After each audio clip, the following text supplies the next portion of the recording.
Imagine an army of 185,000 warriors encircling a city that seemed to have no chance of survival. Jerusalem, under the reign of Hezekiah, was isolated, pressured by the relentless force of the Assyrian Empire and its immense threats. Sennacherib, the king of Assyria, not only defied the city but also mocked the very God of Israel. What followed was one of the most impressive moments in biblical history. A divine intervention so powerful that it changed the course of events forever.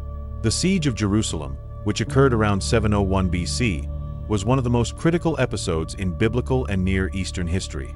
The Assyrian Empire, led by King Sennacherib, had conquered virtually every nation around Judah, turning them into provinces or vassal states.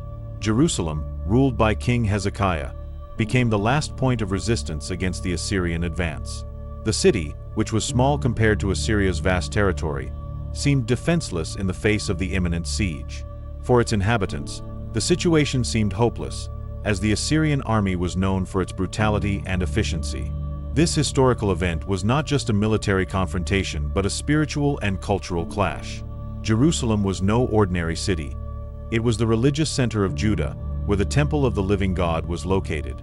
For the Jews, losing Jerusalem would mean not only physical destruction but also spiritual and cultural collapse. For the Assyrians, conquering the city would be yet another demonstration of their military superiority and an opportunity to humiliate the God of Israel.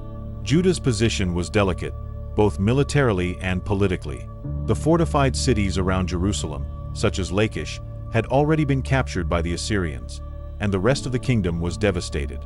Additionally, Judah had no reliable allies. Egypt, which had promised help, proved incapable of facing Assyria's overwhelming force. Hezekiah was left with nothing but his faith in God and his determination to resist the attack. Within the walls, the people of Jerusalem faced fear and uncertainty. The Assyrian army of 185,000 soldiers was an overwhelming force, camped on the outskirts of the city. The constant sight of tents and siege weapons, combined with the threats from Sennacherib's messengers, sapped the courage of many. But Hezekiah, as both a spiritual and political leader, sought to renew his subjects' hope, reminding them that God was with them. The siege of Jerusalem was not only a military event but also a spiritual milestone that redefined the people's relationship with God. The story transcends mere historical record, as it reflects the struggle between human arrogance and divine sovereignty. Every decision Hezekiah made during the siege demonstrated his confidence in the Lord, even in the face of an apparently invincible force. Throughout the siege, it became clear that the outcome would not depend on human strategies but on divine intervention.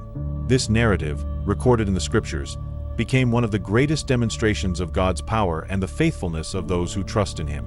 The story of the siege of Jerusalem remains a timeless testimony to faith and perseverance. The Assyrian Empire was undoubtedly the greatest and most feared military power of antiquity. Its strength lay not only in the size of its army but also in the technology, organization, and tactics employed in battle. Assyrian soldiers were known for their rigorous discipline, advanced weaponry, and combat experience gained through constant campaigns. With iron equipment, war chariots, and innovative siege weapons, they dominated land battles. No nation seemed capable of resisting the overwhelming force of the Assyrians. The Assyrian army was also feared for its brutality. After conquering a city, the Assyrians would often execute or enslave the inhabitants as a way to spread terror among other nations. They were notorious for torturing prisoners and displaying their heads or mutilated bodies as warnings to future targets. This tactic of intimidation was one reason many cities surrendered without resistance, preferring to submit to Assyrian rule rather than face their wrath. In addition to their military power, the Assyrians employed psychological strategies to weaken their enemies before a battle even began. They sent messengers to deliver threats, spread rumors, and offer surrender terms designed to undermine the morale of rulers and people alike.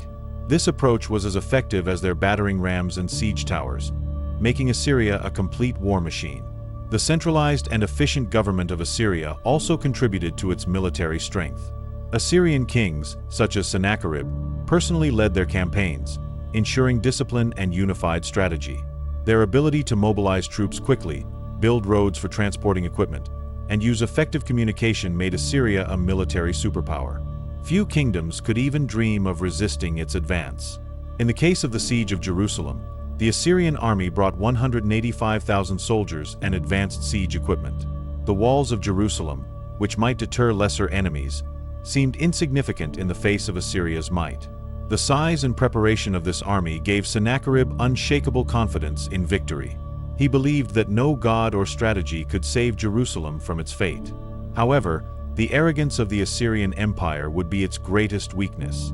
Despite all its strength, it underestimated the power of the God of Israel. What seemed like just another successful campaign became a humiliating defeat, proving that human power is no match for divine intervention. Sennacherib was one of the most ambitious and feared leaders in Assyrian history, ruling from 705 to 681 BC. During his reign, he consolidated the empire's power, leading military campaigns that significantly expanded its territory. He was not only a brilliant military strategist, but also a ruler dedicated to constructing monuments and glorifying Nineveh, the empire's capital. His military and architectural achievements were meant to immortalize his name as one of the greatest kings of antiquity. As a military commander, Sennacherib was relentless. He conducted numerous successful campaigns, conquering fortified cities and subjugating entire nations. His records, preserved in artifacts such as the Prism of Sennacherib, reveal his unshakable confidence in his military prowess. During the siege of Jerusalem, he described Hezekiah as trapped like a bird in a cage. This description, though triumphant, conceals the truth that he never managed to conquer the city. Beyond his military skill, Sennacherib was a shrewd politician.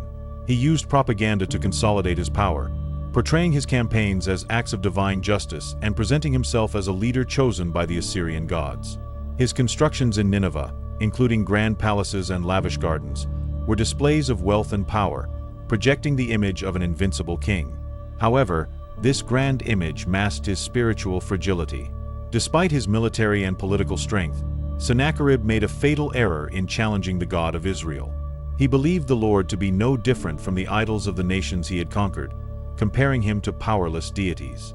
This arrogance blinded him to the reality that he was facing the creator of all things, not a mere local god. This presumption marked the beginning of his downfall.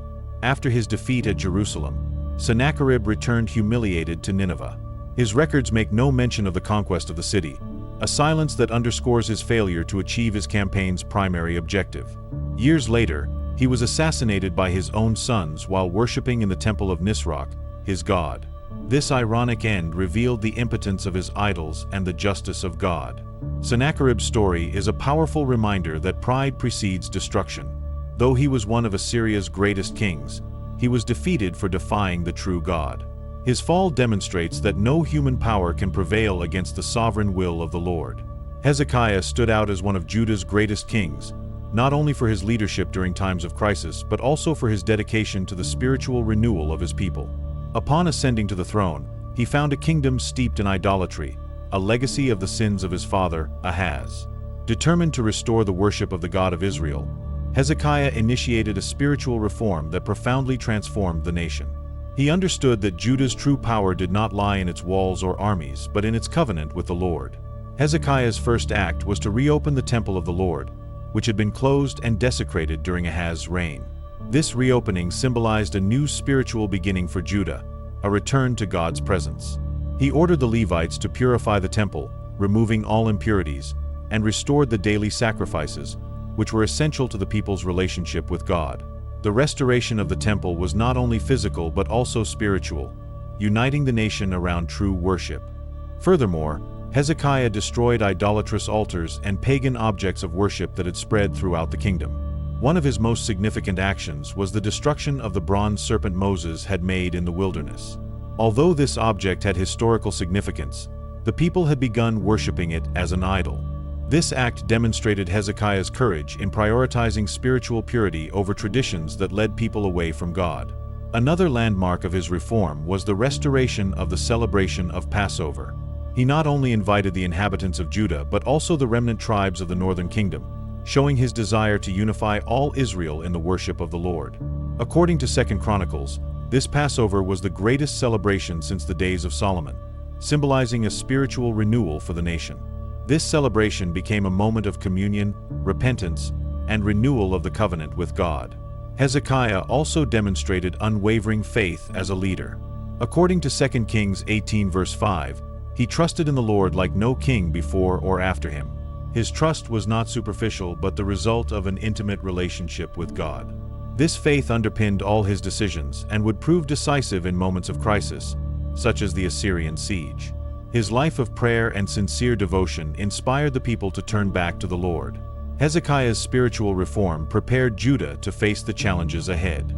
More than walls or weapons, the renewal of faith strengthened the people during the siege of Jerusalem. This reform showed that a heart turned to God is the best defense against any enemy, making Hezekiah an example of godly leadership for all generations.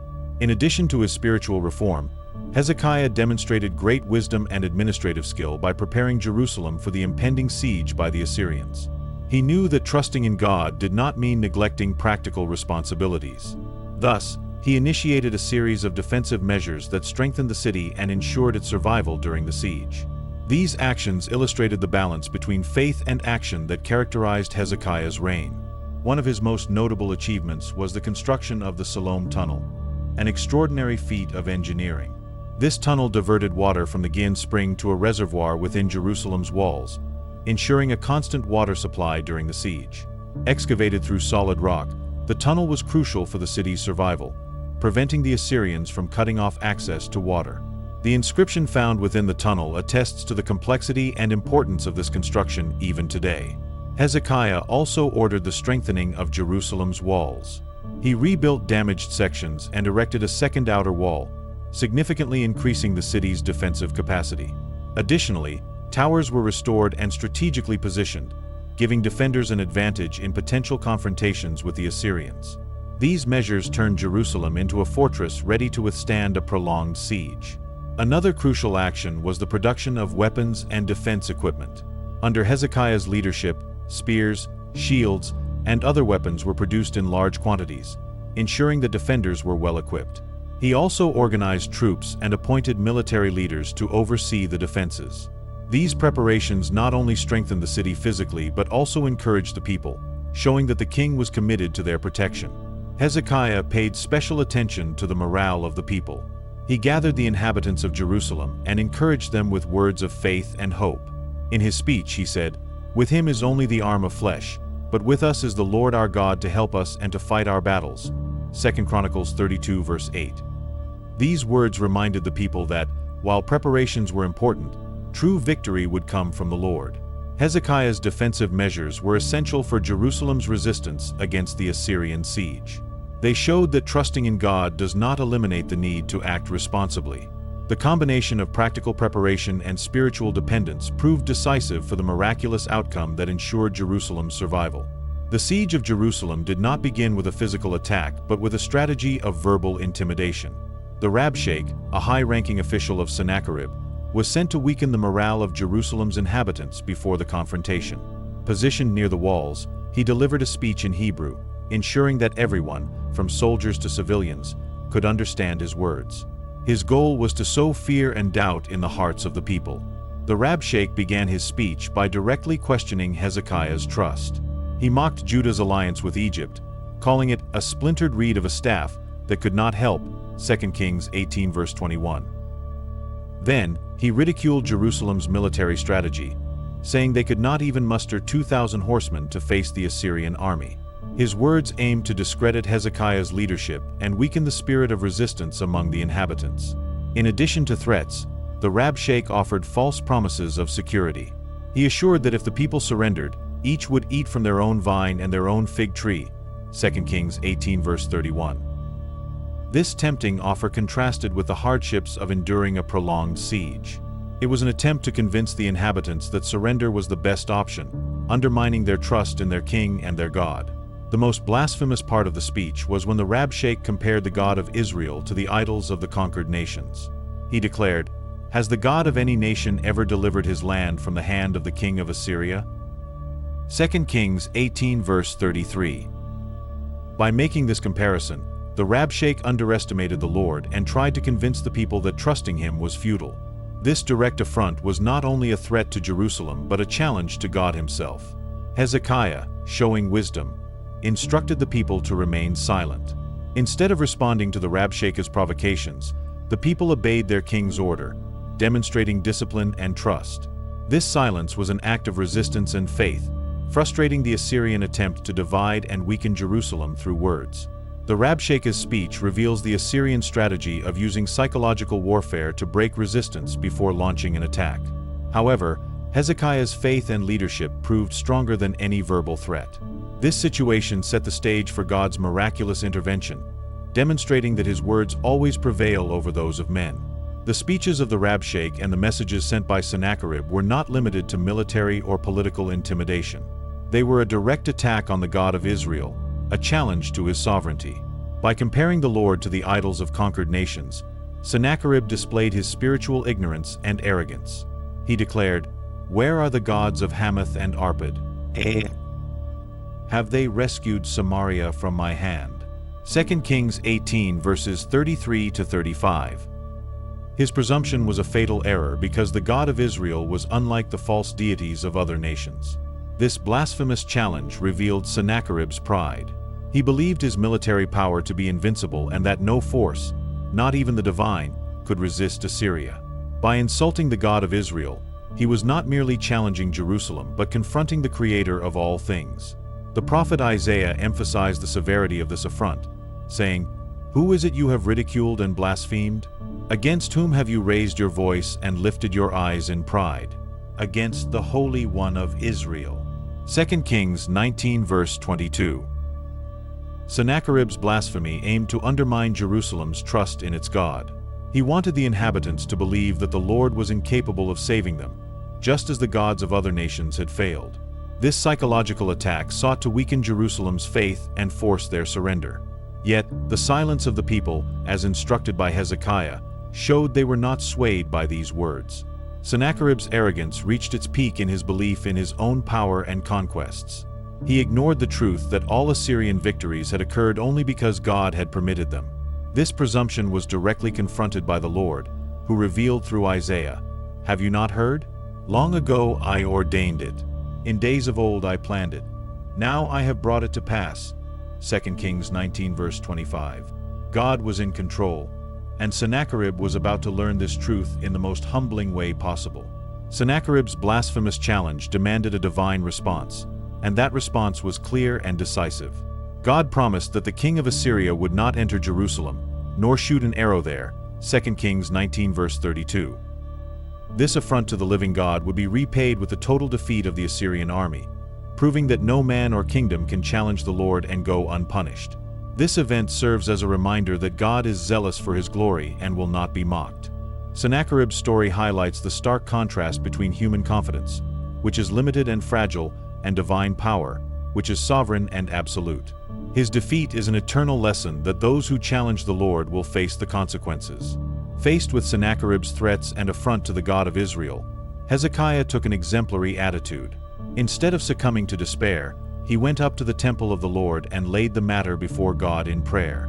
He brought the letter sent by Sennacherib, containing the threats and blasphemies, and spread it out before the altar. This simple yet profoundly significant act demonstrated his complete dependence on the Lord. Hezekiah's prayer began by exalting God's character. He said, "Lord, the God of Israel, enthroned between the cherubim, you alone are God over all the kingdoms of the earth. You have made heaven and earth." 2 Kings 19 verse 15. Before making any request, he acknowledged the Lord's sovereignty and power. This approach teaches us that true prayer must begin with worship, recognizing who God is. In his prayer, Hezekiah also presented the gravity of the situation with honesty. He acknowledged that the Assyrians had destroyed many nations and their gods, but pointed out a crucial difference. They have thrown their gods into the fire and destroyed them, for they were not gods but only wood and stone. 2 Kings 19 verse 18. This declaration emphasized the Lord's superiority over the idols of other nations. Hezekiah's request was direct but carried a greater purpose. He pleaded, "Now, Lord our God, deliver us from his hand, so that all the kingdoms of the earth may know that you alone, Lord, are God." 2 Kings 19 verse 19. His prayer was not just for deliverance, but for God's glory to be revealed among the nations. This focus on divine honor shows Hezekiah's spiritual maturity and understanding of God's greater purpose. This prayer teaches the importance of bringing our problems to the Lord in prayer. Hezekiah did not try to resolve the crisis with his own resources, but trusted God as his only source of help. He also reminds us that our prayers should seek not only personal solutions, but also the glorification of God's name in our lives and circumstances. God's response to Hezekiah's prayer was immediate and clear, delivered through the prophet Isaiah. This story is a powerful example of how sincere prayer, accompanied by faith and submission, moves the heart of God and brings solutions beyond what we can imagine. Hezekiah demonstrated that the true strength of a leader lies in his ability to kneel before God. In response to Hezekiah's prayer, God spoke through the prophet Isaiah, delivering a powerful message that would redefine the course of the siege. Isaiah began by emphasizing God's sovereignty and Sennacherib's fragility. He declared that Jerusalem, described as the virgin daughter Zion, would mock the king of Assyria, 2 Kings 19 verse 21. This ironic image portrayed the city, though seemingly defenseless, as being under the protection of the living God and untouchable. The prophecy exposed Sennacherib's arrogance. God revealed that all of Assyria's strength and conquests existed only because he had allowed them. Have you not heard? Long ago I ordained it. In days of old I planned it. Now I have brought it to pass. 2 Kings 19 verse 25. This declaration underscored that the king of Assyria was not the author of his victories, but merely an instrument in the Lord's hands. This revelation directly confronted Sennacherib's pride, showing that he was limited and controlled by God. Isaiah also delivered a specific and detailed promise regarding Jerusalem. He assured that Sennacherib would not enter the city, shoot an arrow there, or build siege ramps against it, 2 Kings 19 verse 32. From a human perspective, these words seemed impossible to believe, considering the size and strength of the Assyrian army. Yet, the message was clear. Jerusalem's protection would not come from human preparations, but from divine intervention. In addition to promising deliverance, Isaiah's prophecy pointed to Judah's future. God assured that the remnant of his people would survive and flourish again. Once more a remnant of the kingdom of Judah will take root below and bear fruit above. 2 Kings 19 verse 30. This promise was not just of survival but of restoration and growth, showing that God had plans that extended beyond the immediate crisis. The prophecy also foretold Sennacherib's fate. God declared that he would return by the same route he came and would not complete his campaign against Jerusalem. This statement not only defied human logic, but also demonstrated that God alone determines the destinies of kings and empires. Sennacherib's defeat would serve as a visible proof of God's sovereignty over human affairs. This prophecy, clear and powerful, brought comfort and confidence to Hezekiah and the people of Jerusalem. It reminds us that even amid the most daunting crises, God remains in control, and his words never fail. Isaiah served as an instrument of hope, and his message revealed that true security comes from trusting in God, not in human forces. God's response to Sennacherib's threat was direct and unmistakable. The Bible recounts that on that very night, the angel of the Lord went out and put to death 185,000 in the Assyrian camp. 2 Kings 19 verse 35. The magnitude of this event is unparalleled. The army, which seemed invincible, was destroyed without Jerusalem's inhabitants needing to lift a single weapon. This divine intervention marked one of the most powerful moments in biblical history. The text presents the miracle with simplicity, but the scene at dawn must have been astonishing. Where there had been the noise of a bustling army, there was now only a deathly silence. The Assyrians, who had boasted of their might, lay defeated, leaving behind a field of lifeless bodies. The city of Jerusalem, under siege and in despair, was supernaturally delivered, with none of its walls breached. This intervention was a clear demonstration of God's sovereignty over human affairs. It reaffirmed that no earthly power can prevail against the Lord. The Assyrian army, a symbol of strength and conquest, became an example of humanity's fragility before divine power. The sudden and total defeat of the Assyrians also confirmed Isaiah's prophecy, which had foretold that Sennacherib would not enter Jerusalem or shoot an arrow at it. 2 Kings 19 verses 32 to 33. Sennacherib's humiliation was complete. He, who had boasted of his victories and blasphemed against the God of Israel, was forced to retreat. He returned to Nineveh in disgrace, defeated by a force he could neither understand nor combat. Sennacherib's retreat was not only a testimony for Judah, but also for surrounding nations that the God of Israel is unlike the idols of pagan nations. Jerusalem's deliverance highlighted the importance of prayer and trust in the Lord. While Sennacherib relied on his army and gods, Hezekiah and his people relied on God. This faith was rewarded with a miraculous victory, showing that the Lord is faithful to those who depend on him. Furthermore, The supernatural victory reinforced the message that God acts to glorify His name and fulfill His purposes. This event stands as a historical marker in the story of redemption. It reminds us that God is capable of acting in any situation, no matter how impossible it may seem. The divine intervention in Jerusalem demonstrates that even when all seems lost, God's power is sufficient to bring deliverance and victory. Sennacherib's defeat before Jerusalem marked the beginning of his downfall. The king, who had boasted of his conquests and blasphemed against the God of Israel, returned to Nineveh, his capital, humiliated. His silence in Assyrian records about the siege of Jerusalem is as revealing as his declarations about other victories. He referred to Hezekiah as trapped like a bird in a cage, but he failed to mention the conquest of the city, because that victory never occurred. Sennacherib remained in Nineveh, where he met a tragic end. While worshipping in the temple of Nisroch, his god, he was assassinated by two of his sons, Adramelech and Sharezer, 2 Kings 19 verse 37.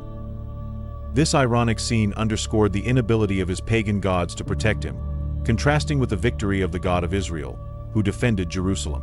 After the assassination, another son, Esarhaddon, ascended to the throne, abruptly and shamefully ending Sennacherib's reign. The assassination of Sennacherib is recorded not only in the Bible but also in historical documents such as the Babylonian Chronicles. These records confirm the accuracy of the biblical account and reinforce the message that divine sovereignty is not constrained by human actions. Sennacherib, who considered himself invincible, became a victim of his own household, illustrating the fate of the arrogant who defy the Lord. For neighboring nations, Sennacherib's death was a reminder that the God of Israel is unlike the gods of the nations. While Nisroch could not protect the Assyrian king, the Lord miraculously delivered Jerusalem. This contrast revealed to the ancient world that the God of Israel is living, sovereign, and faithful to his promises. For Judah, Sennacherib's death was a confirmation of God's power. His defeat and demise showed that God not only saves his people but also judges those who rise against him. The humiliation of the Assyrian king was a direct response to his arrogance and blasphemy. Sennacherib's fate serves as a clear example that no man or empire can exalt itself against God and escape his judgment. His story is an eternal reminder that the Lord is the only true king, and his justice always prevails over those who trust in their own power. The story of the siege of Jerusalem and Sennacherib's defeat is supported not only by the biblical account but also by historical and archaeological evidence. One of the most significant pieces of evidence is the Prism of Sennacherib, a hexagonal clay artifact that recounts the king's military campaigns. On the prism, Sennacherib boasts of having conquered several cities in Judah, but notably, he does not mention taking Jerusalem. He describes Hezekiah as trapped like a bird in a cage, but he avoids claiming victory over the city, aligning with the biblical narrative. Another remarkable find is the Siloam Tunnel, an engineering marvel mentioned in 2 Kings 20 verse 20 and built by Hezekiah to secure the water supply during the siege. Carved through solid rock, the tunnel redirected water from the Gihon spring to a reservoir inside Jerusalem's walls, safeguarding access to this vital resource. The inscription found inside the tunnel describes the moment when the two groups of workers, digging from opposite ends, met, confirming the precision and authenticity of the biblical account. Excavations at Lachish, one of Judah's fortified cities captured by the Assyrians, also provide valuable evidence. Reliefs found in Sennacherib's palace in Nineveh depict the siege and capture of Lachish in vivid detail. However, there is no mention or depiction of the conquest of Jerusalem, emphasizing the uniqueness of the city's deliverance. Historical sources, such as the Greek historian Herodotus, also mention unexplained events involving the Assyrian army. He recounts a disaster, possibly involving rats destroying equipment, that struck the Assyrians during a campaign. Although different from the biblical account, this report of a catastrophic event corroborates the notion that Sennacherib's army faced an unusual and devastating defeat. The Babylonian Chronicles confirm Sennacherib's assassination by his sons, as described in the Bible. This historical detail reinforces the accuracy of the biblical narrative and shows that Sennacherib's tragic end was widely known in the ancient world. His death highlights the fulfillment of divine justice against those who defy the Lord. These archaeological and historical discoveries not only validate the biblical account but also demonstrate that God acts in history to fulfill his purposes. The preservation of Jerusalem was a real event, with spiritual and political implications, that continues to inspire and strengthen faith to this day. The siege of Jerusalem and the divine intervention that delivered the city offer profound and timeless spiritual lessons. One of the most striking teachings is the importance of complete trust in God in the face of seemingly impossible circumstances. When all human alternatives failed, Hezekiah demonstrated that true power lies in seeking the Lord in prayer and depending on his sovereignty. This trust was rewarded with a deliverance only God could achieve. Another essential lesson is the danger of arrogance. Sennacherib relied on his army, his own strength, and strategies of intimidation, but he ignored the reality that the God of Israel is sovereign over all kingdoms. His blasphemy against the Lord was an act of pride that led to his humiliation and death. This story reinforces the warning of Proverbs 16 verse 18. Pride goes before destruction, a haughty spirit before a fall. The event also highlights the balance between faith and action. Although Hezekiah trusted fully in God, he did not neglect his responsibilities as a leader. He took practical measures to protect Jerusalem, such as strengthening the walls and building the Siloam tunnel. This teaches us that trusting God does not mean passivity but acting wisely while resting in the assurance that victory comes from Him. Additionally, Hezekiah's prayer reminds us of the power of communion with God. When he received Sennacherib's letter, he did not attempt to negotiate or react on his own. Instead, he took the matter directly to the Lord, placing his trust in the one who controls all things. His attitude of sincere prayer and steadfast faith resulted in a supernatural intervention that saved the city.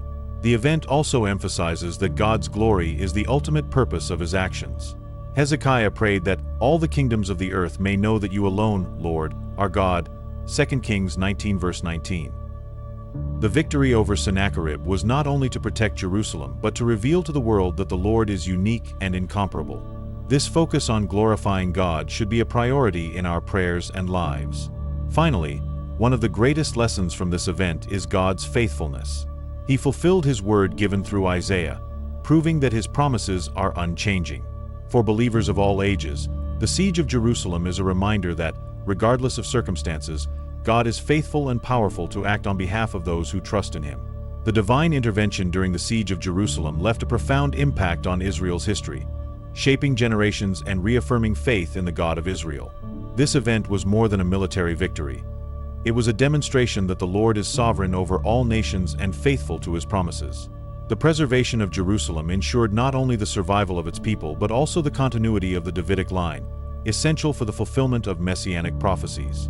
For Judah, Jerusalem's deliverance reaffirmed the centrality of their covenant with God.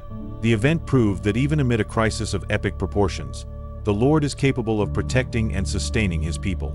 This experience strengthened Judah's spiritual identity and prepared the faithful remnant to continue their mission as God's chosen people. It was evidence that God was present and actively involved in their history. The event's impact was also felt beyond Judah's borders. The humiliation of Sennacherib and the destruction of his army became a testimony to neighboring nations that the God of Israel is unlike the idols of other nations. While other deities failed to protect their peoples, the Lord displayed His incomparable power and faithfulness. This event proclaimed God's glory to the ancient world.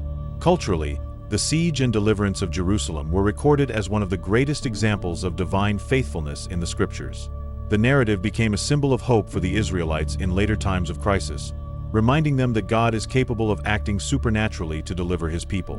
This account continues to inspire Jews and Christians to this day. Politically, Sennacherib's defeat shifted the balance of power in the region.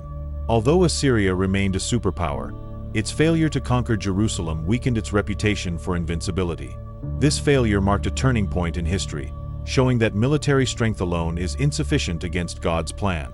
The preservation of Jerusalem ensured Judah's survival as an independent state for some time.